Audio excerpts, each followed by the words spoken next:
Doy una cordial bienvenida a los estudiantes del aula virtual de Global Business Surgeons Consultores. En este cuarto tutorial de nuestro curso en Six Sigma, continuaremos con la explicación de la segunda fase del mapa de procesos de MAMC Medir.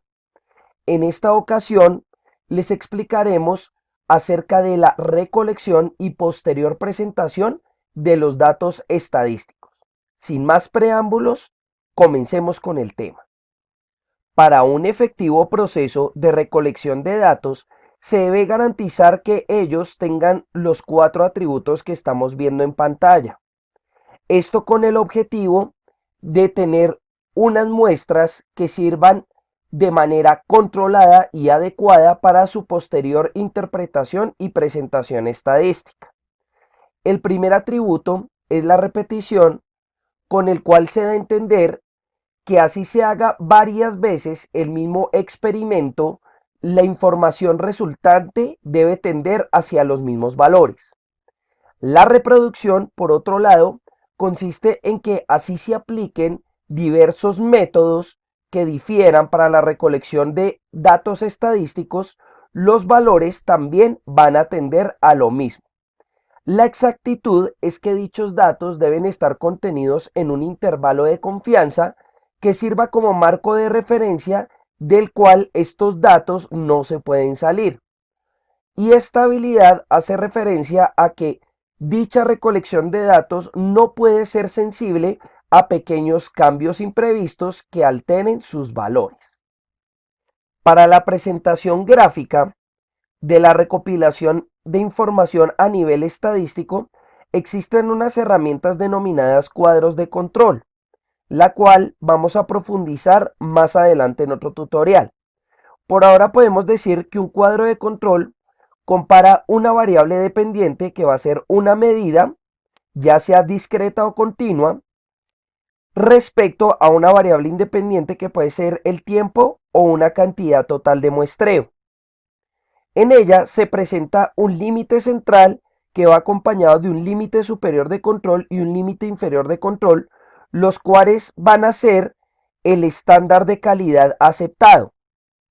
Generalmente, para la construcción de los cuadros de control se hace a más o menos 3 sigmas.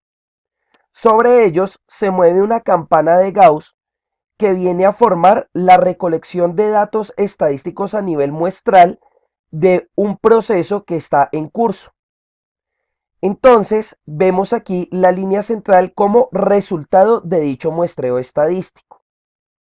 La idea es que estos puntos muestrales se encuentren dentro del límite superior y límite inferior de control, con lo cual diríamos que son productos que tienen control estadístico, que están bajo los estándares de calidad. Cuando un punto de ellos se sale del límite superior e inferior de control, se quiere decir que esa muestra está por fuera de control estadístico, lo cual representaría un defecto. Todo lo demás, lo que está dentro, va a demostrar el rendimiento que corresponde al nivel sigma específicamente de lo que serían las partes no defectuosas de esa producción o prestación del servicio. En este caso, diríamos que el 93.3% de las observaciones se encuentran dentro de los límites superior e inferior de control, que representa una medida de 3 sigmas. De esta manera vamos a comprobar a través de los cuadros de control cómo se vería un comportamiento de baja calidad respecto a un comportamiento de alta calidad.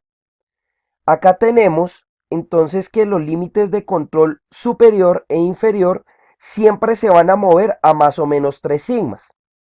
Lo que cambia en esta ocasión es que el comportamiento muestral del proceso en curso tiene una mayor dispersión, con lo cual muchos puntos muestrales se encuentran por fuera de dichos límites.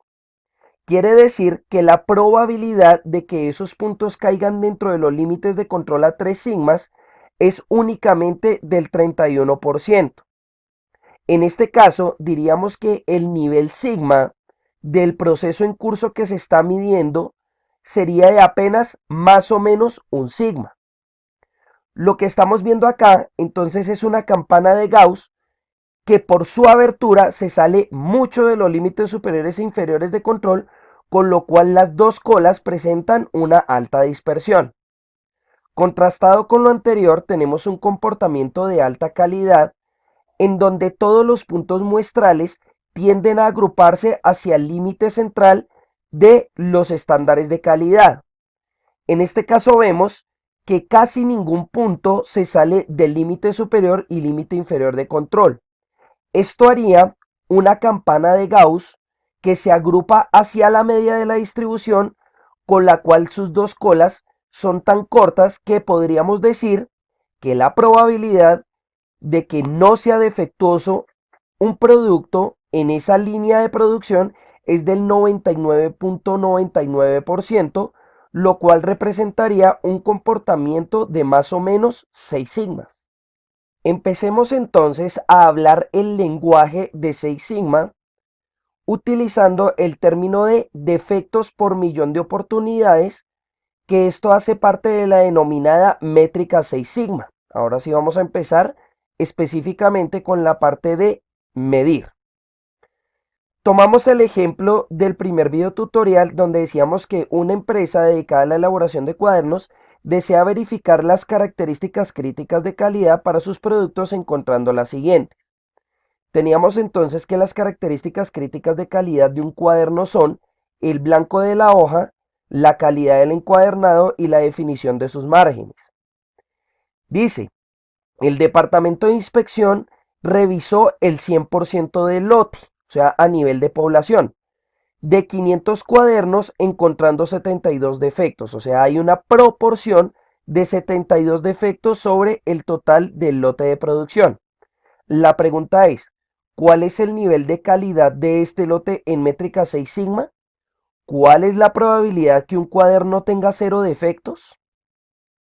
Lo primero que hay que hacer entonces es calcular el nivel DPO o defectos por oportunidades, que es igual al número total de defectos en el lote recibido sobre el número de unidades totales que conforman dicho lote, multiplicado por las características críticas de calidad vistas como oportunidades para que aparezcan defectos.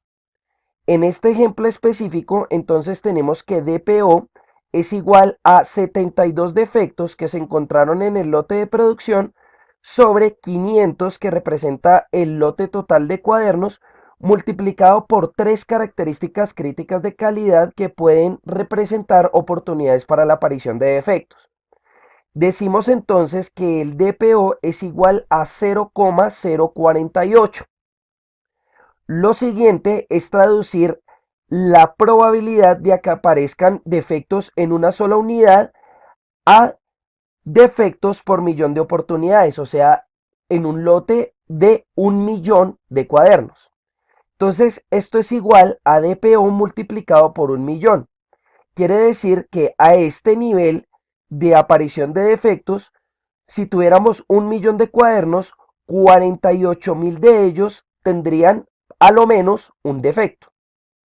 Vamos entonces a realizar los cálculos para responder a las preguntas de este ejercicio.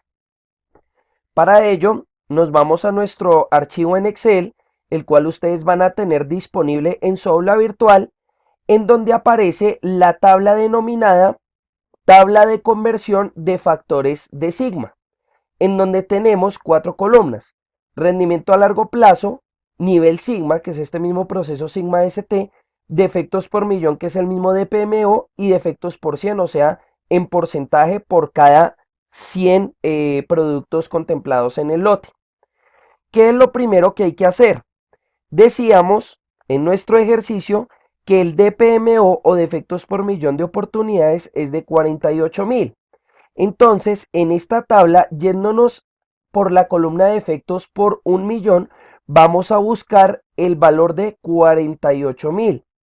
Acá ya lo tengo sombreado para identificarlo fácilmente. Decimos entonces que el valor de 48.000 se encuentra entre estos dos valores.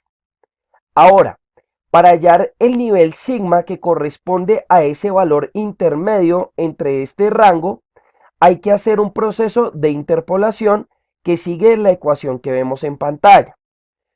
Como el objetivo de este tutorial no es explicar cómo funciona la interpolación, Si tienen una inquietud adicional acerca de cómo realizar este cálculo, me lo pueden consultar a través del aula virtual.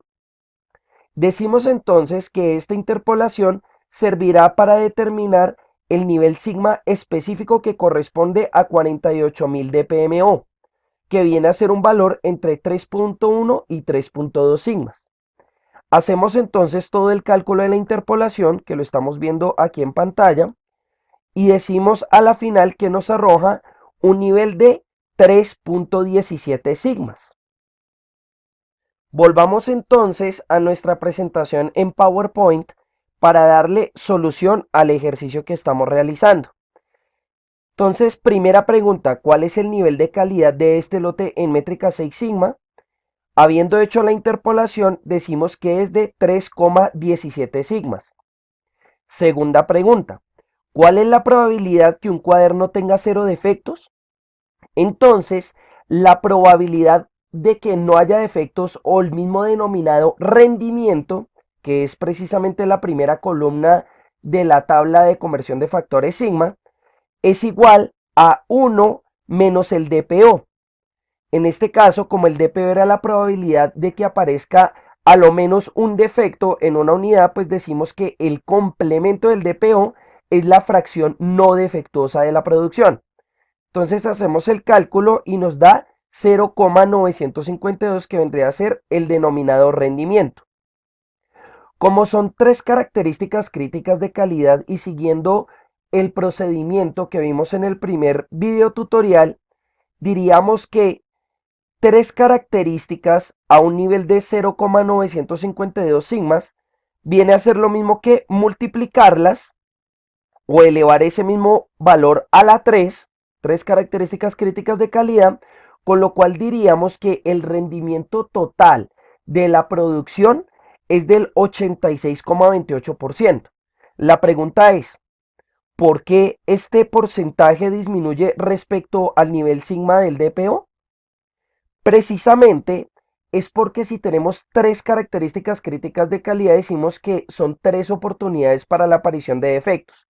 Quiere decir que un cuaderno puede que tenga bien el blanco de la hoja, bien el encuadernado, pero mal la retícula. O que tenga bien el blanco de la hoja, bien la retícula, pero mal el encuadernado. Entonces, por eso es que se realiza esta ponderación de porcentajes que disminuirá la percepción de la calidad total en el lote de producción. Como vimos en este ejercicio, se hizo por el lote total de producción de esos cuadernos. Pero en algunos casos en las empresas se hace muy dispendioso o muy costoso realizar este cálculo de nivel sigma a nivel de población, para lo cual hay que recurrir al muestreo estadístico.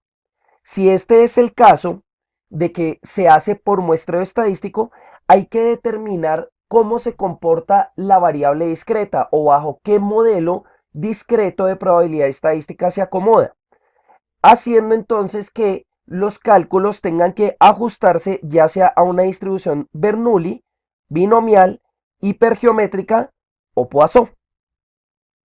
Una aclaración que debo hacer antes de continuar con el tema es el hecho que el término DPMO sirve para la manufactura de bienes.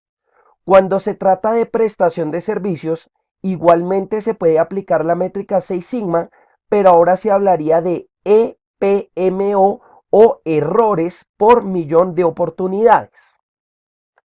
Ahora bien, hay ocasiones en que dichas mediciones estadísticas no se pueden realizar de una manera tan sencilla como vimos anteriormente, siguiendo un patrón de variable discreta, en donde sencillamente contábamos los defectos como una proporción sobre el total. A veces es necesario que los procesos se midan o sus estándares de calidad a través de rangos de medición específicos, lo cual denominaremos variables continuas. Estos pueden ser temperaturas, pueden ser volúmenes, diámetros, etc. En este caso, dentro de la terminología de la métrica 6 sigma, ya no vamos a hablar de DPMO, sino de ppm, lo cual quiere decir partes por millón. Miremos el siguiente ejemplo. Una empresa dedicada a la elaboración de tapas plásticas para botellas de gaseosa posee un rango para el diámetro de las mismas de 50 milímetros más o menos 2 milímetros.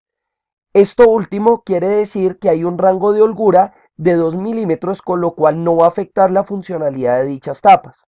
Dice, el lote recibido de 20 tapas arrojó los siguientes datos de sus diámetros. Y acá abajo vemos la información de las 20 tapas, pero a nivel continuo. Volvamos entonces a nuestro archivo de Excel para darle solución a este problema.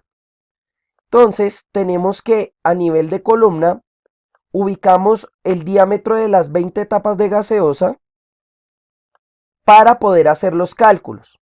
Y vamos a diligenciar esta pequeña matriz para encontrar el nivel sigma en datos continuos. Lo que hay que tener en cuenta es que cuando se habla de variable continua, ahora vamos a seguir un modelo de distribución normal. Por ello es que es necesario, primeramente, hallar el promedio de estas tapas, así como la desviación estándar muestral para las mismas. Listo, entonces aquí ya tendríamos esta información. Ahora bien, teniendo en cuenta el margen de holgura especificado en el enunciado, vamos a determinar el límite superior y límite inferior de control. Decíamos que el valor medio permitido es de 50 milímetros con una holgura de más o menos 2 milímetros. Quiere decir que el límite superior de control es igual a 52 y el límite inferior es igual a 48. De aquí en adelante vamos a calcular dos niveles sigmas, uno discreto y uno continuo. Empezando por el discreto, el cual va a tener como base la cuenta de cuántas observaciones se salen en esta distribución por encima del límite superior de control y cuántas por debajo del límite inferior de control. Para ello, bajo esta lógica, vamos a aplicar la f de x contar si, en donde vamos a decir que el rango van a ser todas estas 20 etapas, vamos a fijar la ecuación y vamos a decir que el criterio es que me cuente cuántas de ellas están por encima de 52 y tenemos que es una. Repetimos ese mismo proceso, pero ahora vamos a cambiar el criterio y vamos a decir que me cuente cuántas observaciones están por debajo de 48, que representaría el límite inferior de control, con lo cual me dice que son 2. De esta manera, vamos a traducir ahora estos datos discretos a partes por millón. ¿Cómo lo hacemos? Tomamos los defectos que teníamos acá sobre el total de las tapas y esto lo vamos a multiplicar por 1.000.000. Y tendríamos que eso representaría 50.000 partes por millón. Repetimos eso para la parte del límite inferior y tenemos que sería de 100.000.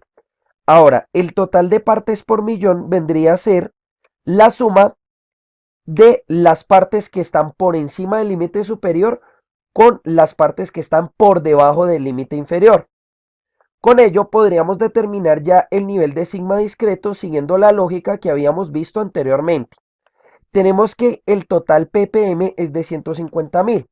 Entonces nos vamos a nuestra tabla de factores de conversión sigma, en donde nos ubicamos en la columna de efectos por millón y vamos a buscar el valor de 150.000, el cual estaría entre estos dos valores. Diríamos entonces que el nivel sigma está entre 2.5 y 2.6 sigmas. Por efectos de rapidez en el tutorial, aquí en este archivo yo ya tengo copiada la ecuación de interpolación. Acuérdense que si tienen dudas con esto pueden consultarme en el aula virtual y la vamos a pegar acá. Decimos entonces que el nivel de sigma discreto es de 2.53, valor que efectivamente se encuentra en el rango que estábamos queriendo hallar. Vamos ahora sí con el cálculo del nivel sigma a nivel continuo. Para ello, primero tenemos que hallar el valor de z del límite superior de control y límite inferior de control, entendiendo por el valor z el valor de la estandarización de una distribución normal. Decimos que el valor z es igual a x menos la media sobre la desviación estándar. Entonces, en este caso, ¿qué va a ser x? X va a ser el límite superior de control, al cual le vamos a restar la media de la distribución, y a esto lo vamos a dividir entre la desviación estándar. Y tendríamos este valor. Vamos entonces a fijar estos dos para poder estirar la fórmula aquí abajo.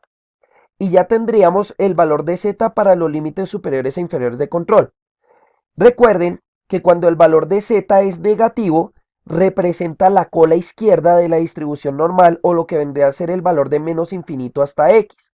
Mientras que el valor positivo de z representaría la cola derecha de la distribución normal o lo que sería lo mismo el valor de x hasta infinito positivo. Lo siguiente, mis estimados estudiantes, es hallar la probabilidad de aparición de defectos en esos límites superiores e inferiores de control.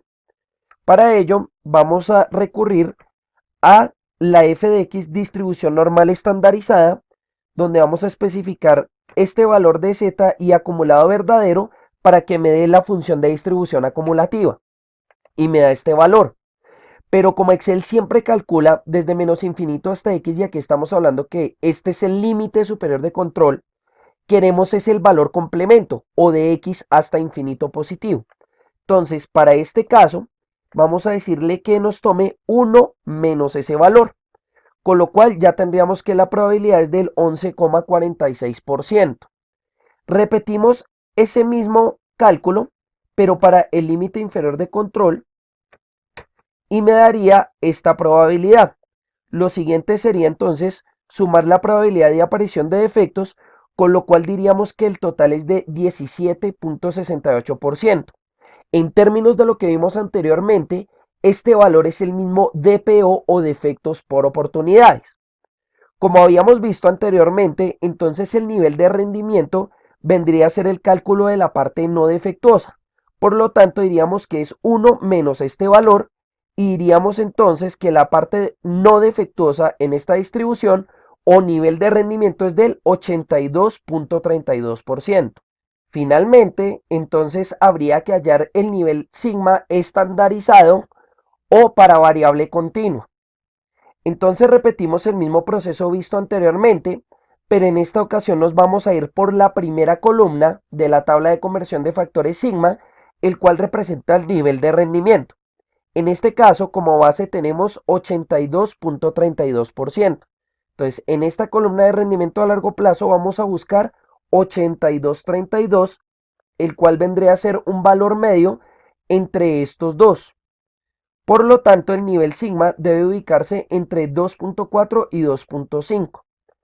Repitiendo el proceso anterior, simplemente vamos a copiar y pegar la fórmula de la interpolación para este caso y decimos que el nivel sigma estandarizado es de 2,43, que efectivamente corresponde a un valor medio entre estos dos. La diferencia que hay entre el nivel de sigma discreto y nivel de sigma continuo es que este segundo tiene mayor exactitud, pues parte de la estandarización de los datos eliminando los posibles sesgos.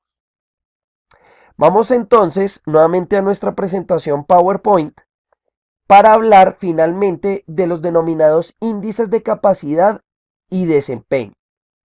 De esta manera, tenemos ACP o índice potencial del proceso, que se calcula como el límite superior de control menos el límite inferior de control sobre 6 desviaciones estándar. El valor de esta constante depende de los fundamentos del cálculo de los cuadros de control de más o menos 3 sigmas, pues esto abarcaría 6 desviaciones estándar, 3 para un lado y 3 para el otro. Pero, ¿qué es lo que realmente mide CP? CP mide la manera en que la campana de Gauss se ajusta dentro del límite superior y límite inferior de control. Para entender mejor este proceso, para el caso de variable continua que teníamos, vamos a calcular CP, donde decíamos que es límite superior de control menos límite inferior de control, todo esto dividido entre 6 por la desviación estándar de esa distribución. Este valor que tenemos acá es la manera en que la campana de Gauss está ajustándose dentro de los límites de esos estándares de calidad. Quiere decir que cuando nosotros tenemos menor desviación estándar, voy a poner por ejemplo acá, que la desviación estándar disminuye, quiere decir que hay menor dispersión, entonces todos los diámetros, en este caso de las tapas de gaseosa, tenderán a agruparse hacia la media, con lo cual el valor de Cp va a aumentar porque los límites superiores e inferiores de control van a cobijar en gran manera o se van a aislar mucho de la parte en donde se va a mover la dispersión respectiva. Acomodemos entonces los valores a como los teníamos originalmente para evitar estos cambios bruscos y volvamos a la presentación PowerPoint para continuar explicando nuestras ecuaciones. Acá abajo tenemos CPK, que es lo mismo que el índice de capacidad del proceso, el cual se va a calcular como la media menos el límite inferior de control sobre 3 desviaciones estándar o límite superior de control menos la media sobre 3 desviaciones estándar. Los valores de CPK siempre van a ser positivos y tienen como componente fijo, como constante, 3 desviaciones estándar bajo el mismo principio de más o menos 3 sigmas de los cuadros de control.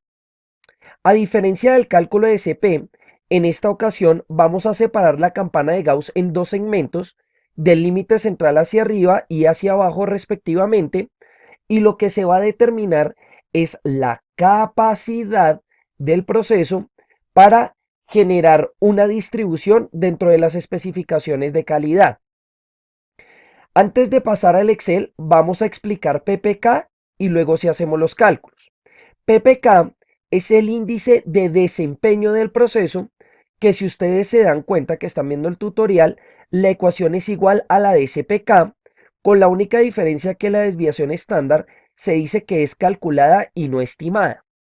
Esto quiere decir lo siguiente: para el índice de capacidad del proceso CPK, la desviación estándar va a representar un valor de referencia a nivel de toda la industria. Esto quiere decir bajo el sistema de buenas prácticas para ese tipo de empresa, la cual incluiría la que es objeto de estudio. Quiere decir que CPK mide la capacidad que tiene la empresa para generar productos bajo los estándares de calidad que se consideran las buenas prácticas para ese sector. Mientras que para el índice de desempeño PPK, la desviación estándar va a representar la dispersión propia de una muestra de un proceso que se encuentra en funcionamiento. Por eso se dice que mide, a diferencia del otro, el desempeño actual con el cual la empresa está produciendo bajo los estándares de calidad dentro de un límite superior y un límite inferior. Para poder terminar con la explicación de manera correcta y muy entendible, vamos a calcular el valor para PPK del límite superior y PPK para el límite inferior. O sea, aquí voy a hacer la respectiva corrección.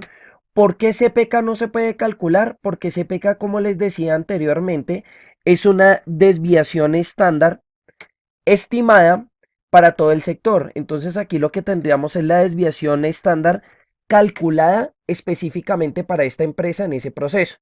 Entonces vamos a decir que PPK superior es igual al límite superior de control menos la media de esa distribución sobre 3 veces o 3 por la desviación estándar calculada.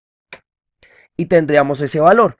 Finalmente, el PPK inferior diríamos que es la media menos el límite inferior de control sobre 3 multiplicado por la desviación estándar calculada para ese proceso. Tendríamos que se acomodaría tanto para la mitad de arriba como para la mitad de abajo, según esta desviación estándar, la campana de Gauss de esta manera.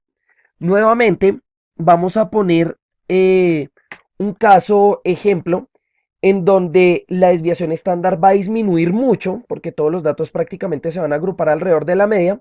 Entonces nos damos cuenta que tanto el valor de CP como de PPK superior como de PPK inferior van a aumentar. ¿Cuáles serían entonces los valores de referencia? Cuando un proceso está funcionando a 6 sigmas, el valor tanto de CP como de PPK, y en el caso de que aplicáramos CPK, va a ser igual a 2, puesto que serían 12 desviaciones estándar comparadas con estas 6 o 6 desviaciones estándar del límite central hacia arriba o hacia abajo comparado con los 3 de la fórmula. Si tienen alguna inquietud adicional, no duden en consultarla a través de los mecanismos del aula virtual. Nos veremos en una próxima ocasión. Hasta pronto.